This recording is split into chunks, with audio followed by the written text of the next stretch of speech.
మొక్కు మర్చిపోతే మొక్కు తీర్చకపోవడం అనేది కృతజ్ఞత. తీర్చగలిగిన మొక్కులు మొక్కుకోవడమే మంచిది.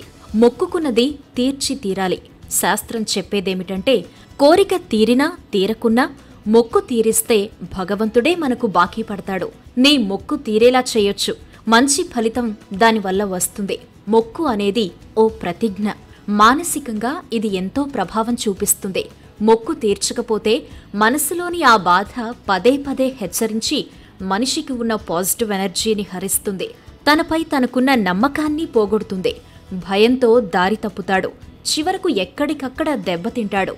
సైకలాజికల్ యాంగిల్ ఇదే. అందుకే మొక్కులు అనేవి ఎంతో ఆలోచించి మొక్కుకోవాలి. తద్వారా అవిచ్చే ఎనర్జీతో కావలసినది పొందవచ్చు. ఆపై వాటిని తీర్చొచ్చు అని విశ్లేషిస్తారు అనుభవజ్ఞులు.